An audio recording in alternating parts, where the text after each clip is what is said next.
The pandemic, along with social isolation, has led to rethinking fundraising. I'm joined by Jeremy Clark from University Hospital Kingston Foundation. So Jeremy, tell me about Virtual Cheers to Your Health.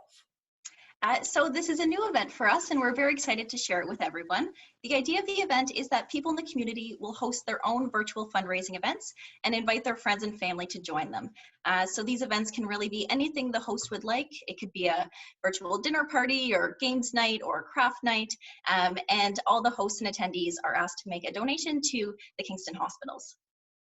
So really, you could sit there, you could set up a really nice place for yourself in your dining room with the candles and the whole thing and get everybody else to do the same thing, and then do it like a Zoom sort of conference so everybody can chat and enjoy their meal, and at the same time, you're just not really seeing each other well other than on a screen. Does that sound right? Exactly, yes. So like you said, with candlelight, that people could have a virtual dinner party, so they could ask all of their attendees to order takeout from the same restaurant, and then everyone can enjoy it together on video, or people could all make the same meal at home and enjoy those on video. But yeah, just connecting people virtually and trying to make the best of the situation. Well, it is an odd situation. What are some of the more creative ideas that you've had come your way in as a virtual fundraiser? Well, some fun ones that are, I'll start off with the easier ones. Birthday parties are obviously a great way to fundraise. If someone's having a birthday, and obviously we can't get together with our friends and family right now, so throwing someone a surprise birthday party and having participants make a donation. We've also heard of someone wanting to create a really cool crafts night. So they're currently deciding on what craft they'd like to do, but they're going to essentially get all of the items they need for the craft and then deliver them to each of their guests. So that way they kind of each get a little care package, and then everyone can make the item together online.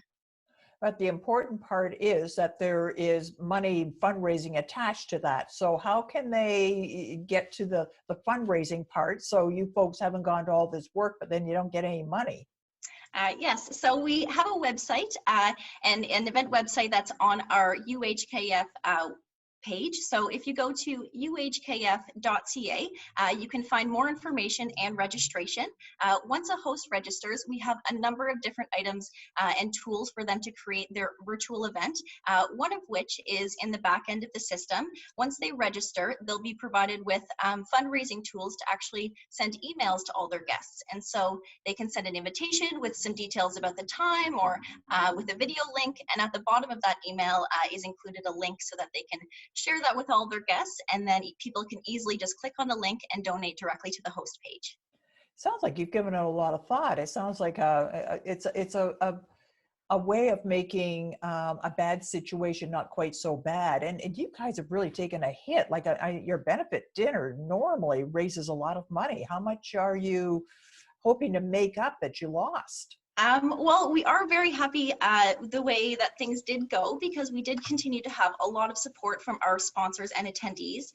Although the event was canceled on March 28th, we continued to have support from all of them, as well as all of our silent auction donors. So we were able to host an online silent auction that ended just about a week ago. And with our silent auction and our continued support of all of our donors, we were able to raise over $94,000 from the event. That's substantial. That's given the circumstances, it's pretty darn good.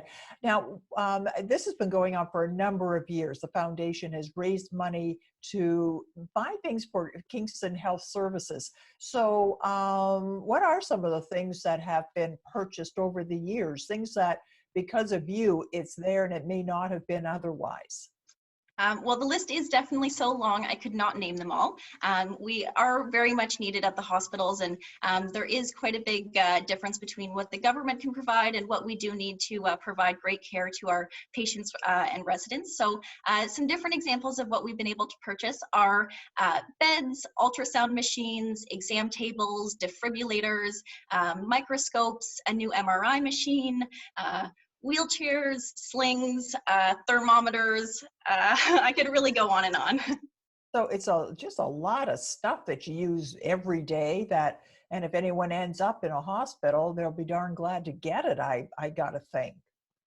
Yes, so we try to do our best to help the hospitals provide the best care that they can to all of the patients in our area and our region. So if someone wants to take part in a virtual toast or virtual cheers, then how can they get more information? So you can visit the website, uhkf.ca, and there we have a lot more information as well as registration options. You can also feel free to give us a call. Our phone number is 613-549-5452, and we'd be happy to answer any questions you have and give you a hand organizing your virtual event. Thank you so much, Jeremy, and good luck with this. Thank you so much for having me.